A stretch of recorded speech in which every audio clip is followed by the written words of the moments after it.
Good afternoon, brothers and sisters. Good afternoon, Brother Den. I'm so nervous. Big crowd.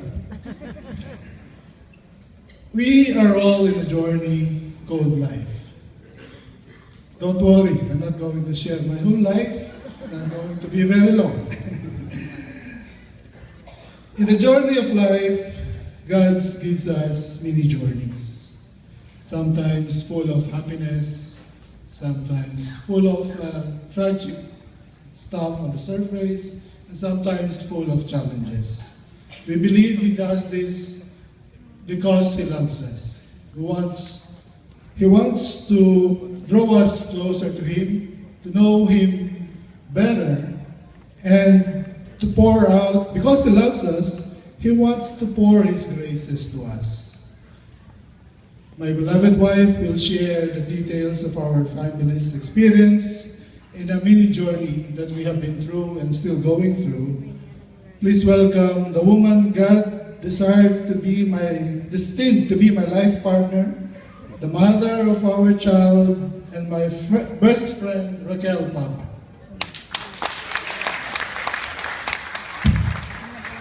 Good afternoon, fellow saints, fellow martyrs, and fellow warriors. Again, my name is Raquel Papa, and wife to your brother Den. He's actually my Leonardo DiCaprio. And our son, Lorenzo. Using the book of Luke, chapter 17, verse 17-18, Jesus asked, "Were not all 10 cleansed? Where are the other 9? Was no one found to return and give praise to God except the foreigner?" So brothers and sisters, this is why we are here. This is what we are all meant to do. We wanted to give our testimony to God's love, faithfulness, and infinite mercy, and to glorify Him. As some of you may already know, I'm a cancer survivor, cancer of the breast.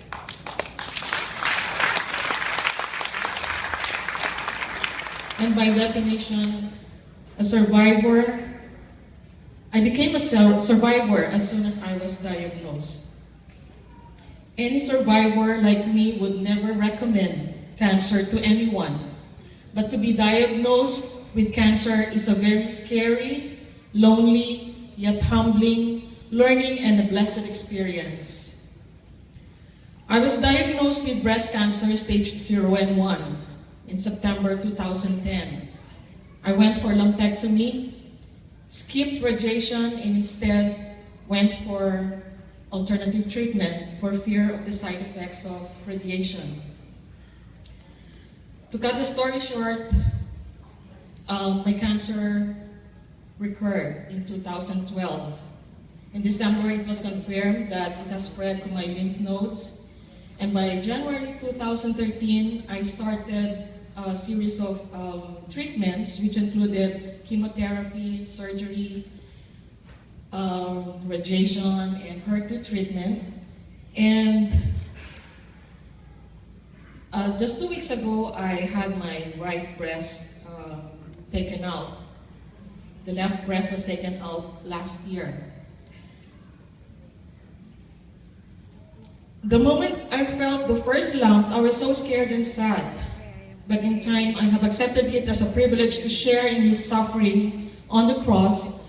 And as I was strengthened by my faith in Him, I knew that He will never leave us alone.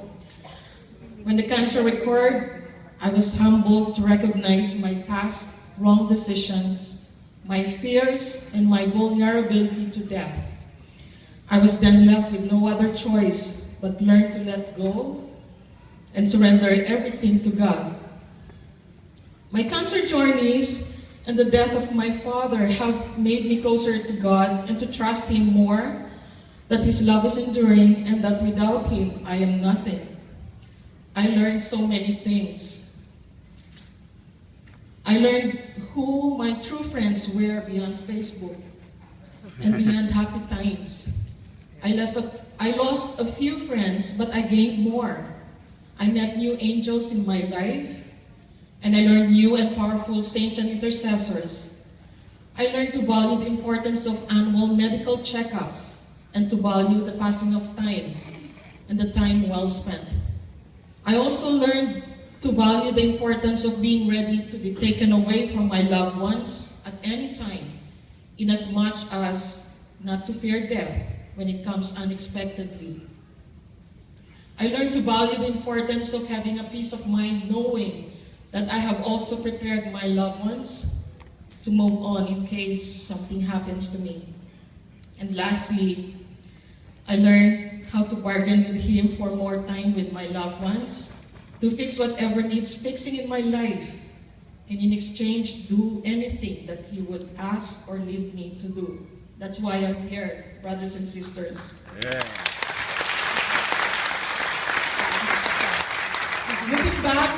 Looking back at my medical situations, I realized that everything, including my consultation schedules and progress of my treatment, happened for a reason in His perfect timing. Through prayers and by God's grace, I had overcome various complications, side effects, and mishaps during my treatment, while we also experienced moments of victory and triumph in between treatments. He has also helped me overcome the fear of death and the pains of losing other friends of ours to cancer.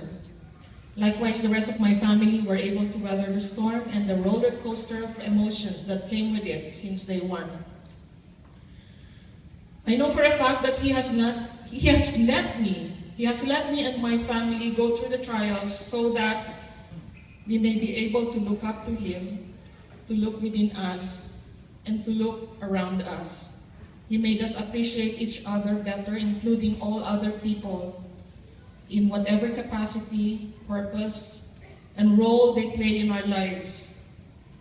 God worked in us and molded us through these people, and they are as follows: our family, friends, co-workers, and the CFC FFL community interceded for us through prayers.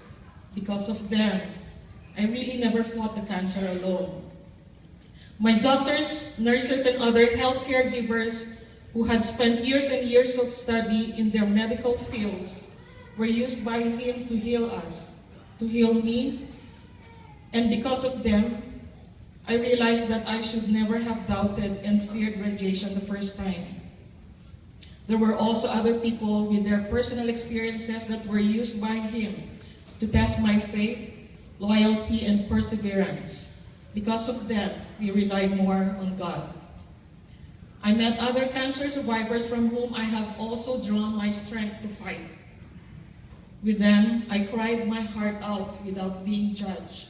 And lastly, my friends who were newly diagnosed with the same cancer of the breast, with them, God has used them for me to give back to others in the form of prayers, for strength and hope and courage.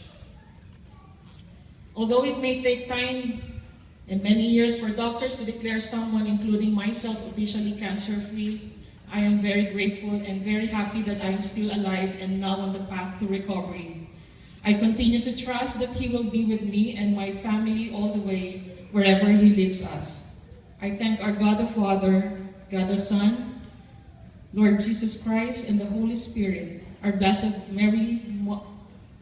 Mother Mary, and Saint Joseph, all the angels and saints, and especially my angel Father, Saint Brother Andre, Saint Padre Pio, Saint Jude, and Saint Philomena, and all of you for making this possible.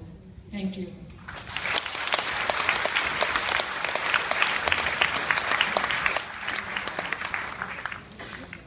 In the midst of all of this, I was thinking of our brothers and sisters who still refuse to reach out to the creator of our universe. These are the brave agnostics and atheists. And I can only imagine how heavier their burden is and how much less comforted they are. If only they could reach out and pray. This mini journey taught us many lessons, four of which First is, in our weakness, God's grace is overflowing. And we saw this in our brothers and sisters who offer their time to encourage us, who multitude of brothers and sisters who prayed for us, and who even prepared food for us to assist us. The second lesson is our body is a temple of the Holy Spirit. Treat it accordingly. I guess this is self-explanatory. Now, the third lesson, when the wine is gone, taste the wine of faith. What I mean is, when our education and our abilities can do very little in the situation we're in, we have to reach out. We have to bend our knees and pray. And that's what I meant by taste the wine of faith. And the fourth lesson is the greatest commandment of Jesus Christ. Love your brothers and sisters the way Jesus Christ loved His church. Agape love. In the past few months, brothers and sisters, our family were able to do 2 pilgrimages. One on Good Friday to Theopolis, where we participated in the 14 Stations of the Cross, where we were reminded of the divine love of our God, and that is, He sacrificed His only beloved Son to save us. The second pilgrimage was to the Divine Mercy in Massachusetts, the National Shrine of Divine Mercy, and here we encountered the divine mercy of our Lord Jesus Christ. These 2 pilgrimages, brothers and sisters, I believe is a testimony to the improving condition of my wife's health. A victory for us. A victory for God. Brothers and sisters, I wish I could tell you that my wife is completely healed and the disease is not going to return anymore. That is, and that we will grow old together and that we will see our grandchildren and experience our grandchildren. That is what we are praying, hoping, and working for, but only God knows that. Here is what I know. We will live our life full of love, hope, and faith because of the nature of God, which is love and mercy itself. Welcome the many journeys in your life and experience God's love and mercy. May God be praised.